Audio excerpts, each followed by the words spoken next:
I'm Alex Holloway. I'm Brian Fox. And you are welcome to Steal My Sermon.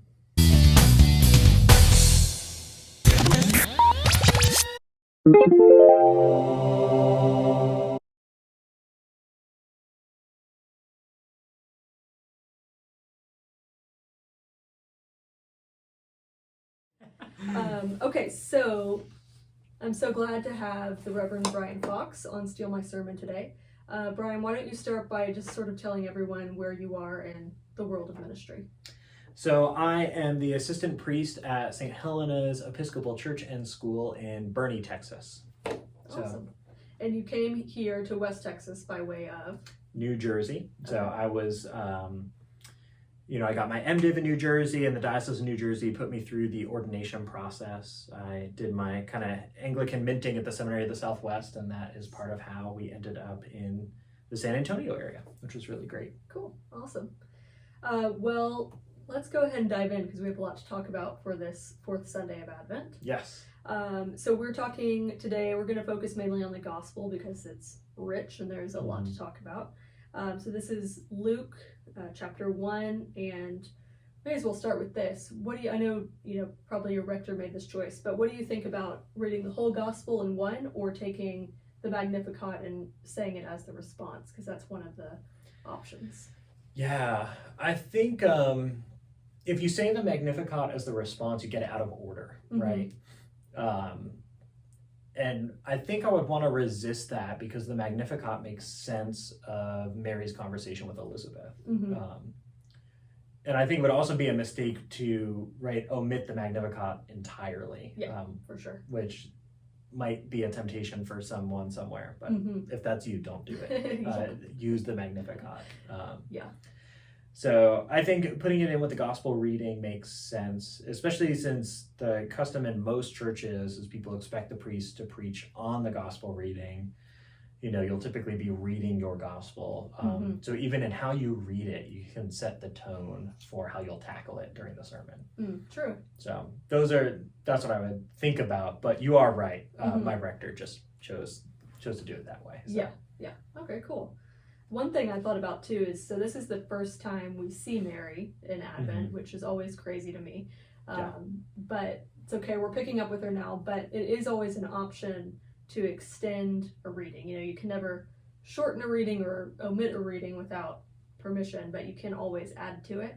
And I think one thing I would consider doing would be starting this Sunday's Gospel at 1:26 instead of 1:39 with the angel Gabriel speaking to Mary, because to me it feels kind of a little jarring to just, Mary's pregnant and she's visiting Elizabeth in the Magnificat. It can stand on its own, but I think at least in your sermon somewhere you should remind people of Mary's yes to God that preceded this. But what do you think about that? That makes a lot of sense to me too. It's part of, I think, the fun and the challenge of preaching during this season is that people know this story. So part of what you're working with is whatever people already have in their head, some of which you can expect and some of which you can expect, or maybe you want to challenge a little bit. I love the Annunciation story too, so I would be really happy to read that sort of alongside this one. But that's a lot of gospel to chew through too. True. And already as I look at the reading, it's kind of the wrestling with, do you want to talk about Mary and Elizabeth, or do you want to talk about the content of the Magnificat? That's true. It probably depends too on what your main point of your sermon is. Yeah. So, but I do think you're right. It's a part of the Christmas story that should be told, and whether it's part of this gospel reading or part of how you introduce it in the sermon, or even the fun of it is it can be in the music that you sing or in some of the teaching that you do in and around Advent. True. Yeah. But I think Mary's yes to God is certainly a part of the Magnificat, and to make that really clear could be a good task of preaching. Yeah. Okay, so let's dive into Elizabeth and Mary. What kind of stood out to you before we get to the Magnificat itself, just in Mary visiting Elizabeth? Did you have any thoughts about that? One of the interesting things about like just picturing the scene is fascinating, right? These are not the characters of Bible stories. Like 2 pregnant women are not the usual cast of characters that we will get in a gospel reading. So that on its own is kind of interesting. And I love sort of the multi-generational, you know, the church tradition, right, that Elizabeth and Mary are different ages. And so that is a multi-generational thing. And then they're both having kids, which is another generation added to that. And I think one of the great joys about living and having our being in the life of a parish is that it's a multi-generational place. One of the last places, right? Last kinds of communities where you will interact with people outside of your generation and outside of your family. So to kind of draw attention to that, how even just this kind of encounter between 2 really different women who are also in really similar circumstances across generations. That's part of what I hope we do on Sundays and Monday, Tuesday, Wednesday, Thursday, Friday in the life of our churches. Yeah, that's great. I really like that. Have you heard of a poet named Jan Richardson? Do you know anything? I have not. Okay, so she is a poet and an artist, so she does kind of like collections of both. So she has a collection of poems about Advent and artwork that goes along with it. So I kind of went to her to see what she had to say about this, and she really pointed out that Mary is going to Elizabeth to find sanctuary, which I hadn't put that together before, and I really like that idea that so Mary has, you know, been visited by the angel Gabriel. She said yes, this bold proclamation, but now kind of like reality sets in. You know, she is not yet married, she's pregnant, who knows what kind of societal censure she might be experiencing, and she sort of seeks out this older, you know, familiar woman to provide sanctuary, and then having kind of that space, that safe space for Mary, then allows her to, you know, sing out the Magnificat, to be bold, to go back into the world and bear Jesus and have, you know, do this crazy thing that's being asked of her. So the idea of sanctuary is, I think, one place you could focus in a sermon, is because Jan Richardson says Mary will become the sanctuary she has found. So Mary then becomes a sanctuary for Jesus in her body, but then also for the church, which I really loved.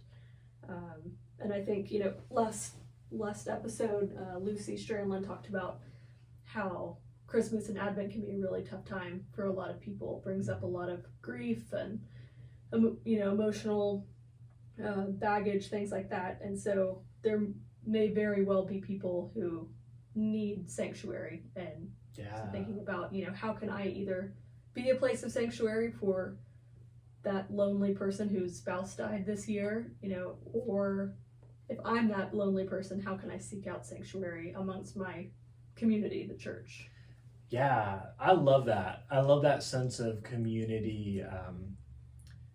You know, one of the commentaries I was reading, you know, wrestles a little bit with that, where, it's not, I don't want to diminish Mary's yes to God by saying that she goes to Elizabeth seeking her blessing. But Mary does go to Elizabeth and does get Elizabeth's blessing. And I think that reminds us of the ways that, you know, we never have like this one-way street dialogue with God. You know, it's in conversation with our communities, and who they help us make sense of the things that happen to us, in conversation also with God. And that sanctuary can be a part of that, right? Very rarely will sanctuary for us be a place. Often it'll be people, right? And thinking about, how am I sanctuary for others in my life, or who is sanctuary for me? Where are the safe places that I can go? Yeah, exactly.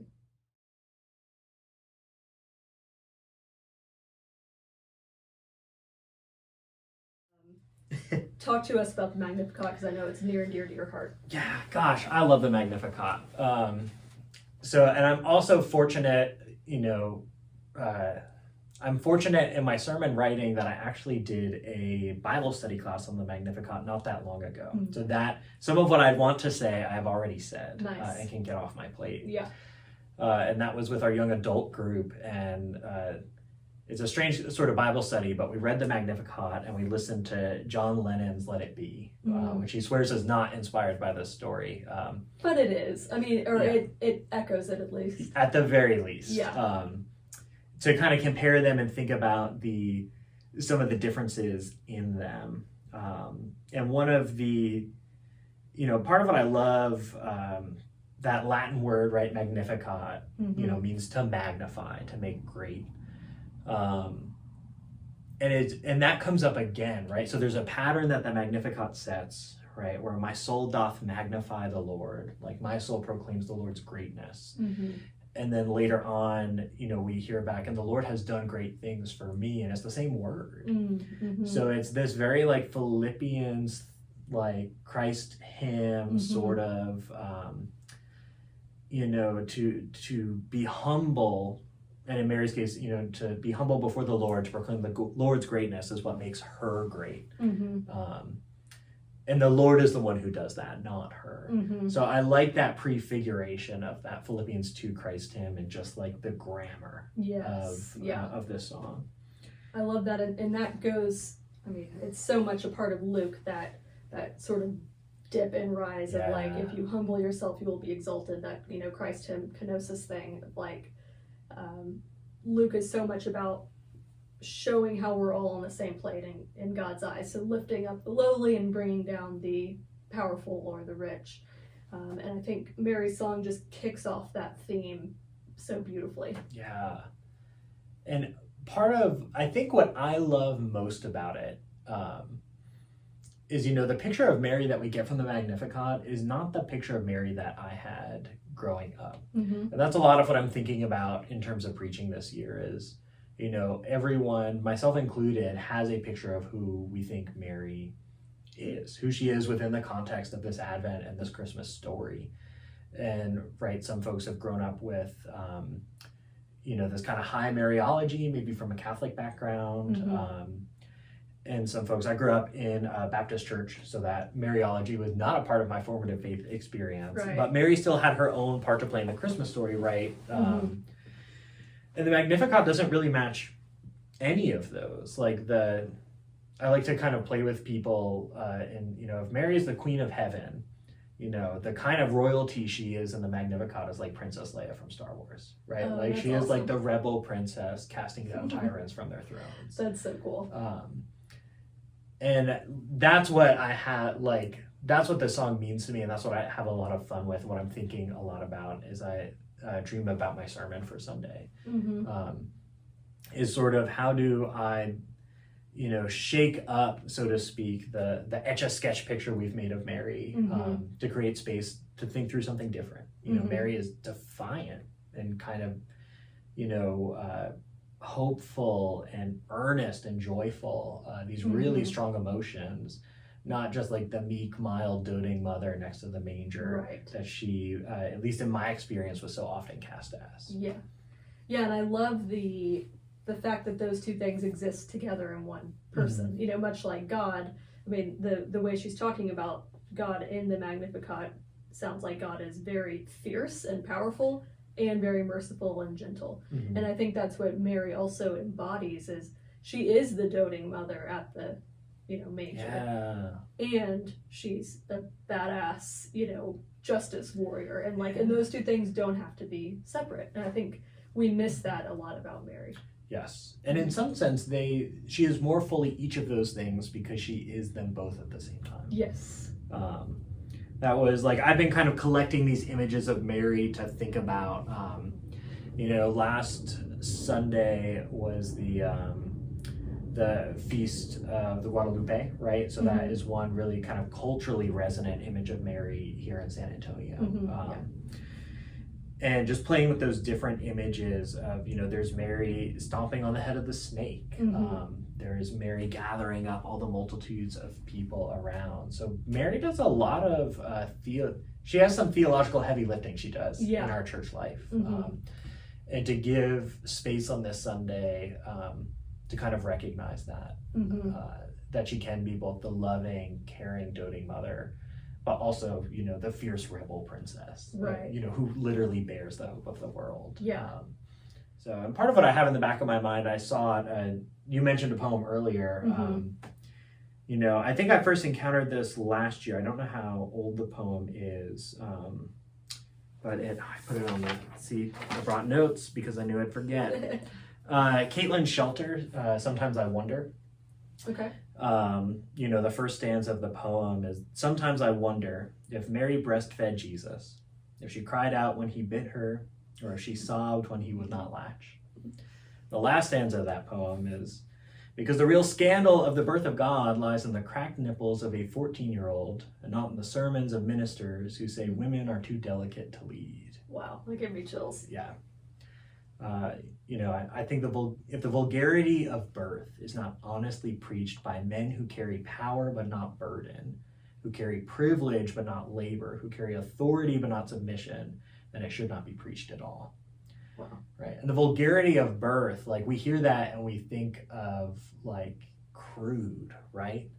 But vulgar just means common, ordinary. Like if we can't preach the common, ordinary reality of birth, which is unfamiliar to me, but is familiar to, you know, I can figure about half the families sitting in front of me on Sunday morning. You know, this is a moment in our liturgy and our gospel stories that the common, ordinary life of people is lifted up. I love that. Yeah. That's a beautiful poem. Yeah. So, and it haunts me a little bit, I think, in a really good way to think about, you know, what does it look like as a preacher to do my part in, you know, again, lifting up different voices, especially voices that we're not used to hearing about. Yeah, exactly. Oh, man. That's going to take me a while to think through. Yeah. Caitlin Shelter, Sometimes I Wonder. It's really good. Yeah, we'll definitely have to read that. It, we were talking earlier over tea, as it were, about our Anglophile kind of tendencies. And, you know, during the dark days of the pandemic, one of the shelters that we reached for was the BBC show called The Midwife. Oh, yeah. Which is kind of like, you know, it's about nuns who are midwives in 1950s London, kind of a poor neighborhood there. It's a little rosy, feel good, but also really honest. Like sometimes it reminds me of CPE. And that the gospel reading reminds me of that show, which is just this kind of really honest look at life, which includes birth and also includes death, and includes some really challenging, hard, interesting things. So, yeah, absolutely. I think, I mean, it seems obvious, but pregnancy and birth is the kind of the perfect metaphor or illustration of Advent and Christmas. I think of, you know, it's expectation, waiting, building, and then, you know, transformation and new life. But what I love about Advent is there's always like a dark side to it, you know, like literally it's the darkest part of the year, and our readings thus far, you know, in the first 3 Sundays of Advent are pretty dark. They're pretty, you know, fire and brimstone type. But I love that because that's, you know, going back to birth as an illustration, that's how you get new life is by, you know, blood and pain and screaming. Like it's not a pretty process. And so I think getting more into that concrete reality can actually lead us into the spiritual reality as it always does too. And to resist the temptation to sanitize it. Yes. Right. So, and an example of this, as I'm, you know, studying and looking for this, you know, the lectionary often has a sermon in mind by the readings that it chooses, and especially how the collect orders the worship. You know, so I think there's a good, interesting sermon that our liturgy naturally drives for about the theology of, you know, forming Christ within us. Yes. Right, that's the theology. And the way that it's rendered in the gospel reading is pregnancy. The way that it's rendered in the collect is, you know, that Christ would find a mansion in us, which is a much safer image. Much, you know, it's cleaner, it's more pleasant, there's nice pillows. Not even a house, it's a mansion. You know, and Paul at times will use that language, right, of our bodies being a temple. But Paul also uses lots of maternal imagery too. One of my absolute favorite biblical studies books is Our Mother, St. Paul by Beverly Gaventa. It's amazing. It's like, it sounds really interesting. Anyone who's had a conversation with me is probably rolling their eyes because I've already told them about this book. and she really pulls out these images where Paul will talk about nursing the church. Or there's a bit in Galatians 4, I think it's verse 19, where Paul talks about, I am again in labor pains for you until Christ is formed in you. It's like this double birth metaphor. So this is, this is not just me reading a contemporary poem, and casting that back on Scripture, right? This is the witness of Scripture. Right. Like, these are the images that the Bible uses to talk about this. And it's not always sanitized. Like, it's blood, sweat, and tears and screaming, and it's messy and hard and uncomfortable, and not the kinds of things that we think about on Sunday mornings when, I'm all dressed up in my alb and the people are dressed up in nice clothes. But it's the opportunity that sits before us as preachers. Exactly. Yeah, and as you've said before, the task of preachers to call out, because all that imagery is there in Scripture, but a lot of times people just don't know it, and so it's our task to magnify it, to give it a voice, and say, this already this exists in our tradition. Let's say it a little louder. Yeah. One thing that comes to mind is, I think whenever our preaching professor in seminary was always adamant that whenever you're preaching about baby and pregnancy at Advent or Christmas, to be aware that not everyone in your congregation has had a baby or is able to, and that can be a point of pain for some people. And so, but I think that if you approach it carefully, when you're not making it into the sentimental Hallmark poster card of, oh, isn't it so sweet? But if you're really talking about the reality, that's going to include the same kind of pain and loss that people experience with a variety of things, including infertility. Does that make sense? Yes. Like, you can preach, you can still preach about pregnancy, I think, or the baby or whatever, but doing it in a way that makes room for the heartbreak of not experiencing that. So I have another agenda too. Yeah, for the sermon. Bring it on. I am always, some Christians, conduct their war against red Starbucks cups. My war in December is against the song "Mary, Did You Know?" Oh gosh, preach. Yeah. So, take up your arms, right? Because like Mary literally has a song where she quite literally knows exactly what is happening, like very clearly. Any temptation to sing that song by anyone in Advent can be gently put aside and replaced by just singing the Magnificat, of which there are a number of great choral arrangements, contemporary arrangements. Tell me why that's so important to you. Right, and I think it's because it speaks to the safeness and the sanitized picture. Mary is the clueless, dumb mom. Her only job is to have this baby and take care of it, and then she's just a hanger on to Jesus' ministry, which is not only condescending to the actual person of Mary, but the history of Christian doctrine and theology. This is Mary, the Queen of Heaven. The Theotokos, God bearer. So, we can do better by Mary. And by doing better by Mary, we do better by the women in our pews who, many folks, I imagine, have been treated that way before. Yeah, absolutely. As clueless, dumb, their only point is, their purpose is to bear these children who will do better things. So Mary deserves better.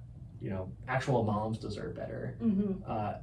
And like, why sing that song when you could just sing the Bible? Why do anything when the Bible has it there? So true. It makes me think too of, I love the Christmas carol, What Child Is This? Particularly because it has that verse in there that bridges Christmas and Easter, right? Yes. So Mary knows, right? Of all our images of Mary, there's Madonna and Child, and then there's the Pietà. And what's so chilling about that is the same thing. It's the same thing. Yeah. Eric preached a Christmas sermon last Christmas, I think, about kind of focusing on wood, like the image and texture of wood, and the wood of the manger, and then the wood of the cross, and how they were the same. I'm gonna follow that way. Cool. Yeah, it was a good one. As you were talking, something kind of popped into my head as a potential illustration would be a nativity set, because I think we all probably have a nativity set that we've pulled out by this time of year, and I have a soft spot for them. I love them. But just thinking about how they usually have, the shepherds and the wise men or the three kings. And of course, being a Bible nerd, we know Matthew has the kings, Luke has the shepherds. We're mixing metaphors there when we have them both. But what I love about that is it's a like very tactile, visible illustration of the mighty, kings with crowns and robes and frankincense and gold being cast down, or choosing to kneel before this little baby in a manger, and then the shepherds, the dirty, foul-mouthed outsiders, being asked to come up. And I think that could be a good, just sort of visible, even children's sermon illustration. Yeah, gosh, I love that, Alex, because it reminds me too, like the spatial work that's happening in the Magnificat is not like punitive or transactional, right? It is not like casting down the powerful from their thrones is not to punish them, is to put them on the same level so that they can be in community with other people. Yes. Right? Like if Jesus is the meeting point for this, the scales will swing to set to bring us together. Right. Not like, which is so different than how we might think of ideas of, at least how I might be tempted to think about justice or other things, right? But just to bring us close, and that we center that around, Mary and Christ in the manger. That's on Sunday morning, depending on your Eucharistic theology, right? Where's Jesus in the room? But on Monday morning in Bible study or something, right? Like Jesus is not physically there, the person of Jesus, but my neighbor is there, who is also, bears Christ. Christ is, formed in them in some way as a disciple, as the body of Christ. Yeah. You're sounding like C.S. Lewis now. See, I can't remember where he said it, but he said, next to the Holy Sacrament, your neighbor is the holiest object presented to your senses. Absolutely. And I love that. I can't remember if it's in The Weight of Glory, but anyway, he's talking about the person kneeling next to you who's like annoys you and who, whatever, that is the closest you're going to get to Christ other than communion. And that's incarnational, right? Like, not, I was talking about this with David earlier today too. It's not like, incarnation is armpits and body odor, like, and hairs on your toes and dandruff, right? Like, and that too is holy. I also was just thinking, like, it's dandruff and body hair in real life. I think our churches too, I have an image of what a church should look like on Christmas Eve, of just like beautifully lit and poinsettias and candles, and everyone is there, and it's packed, and it's, the reality is that exists in a few places, but it's mostly, the air conditioner keeps coming on and off, and it's, you can't hear the preacher when the air conditioning is coming on and off, and only half the pews are full, and one kid is crying, and the reality of the church is incarnational. It's broken and gritty and not as beautiful as an ideal image, but it's real. It's where Christ is made real, where we encounter Christ, and so, just being grateful for that.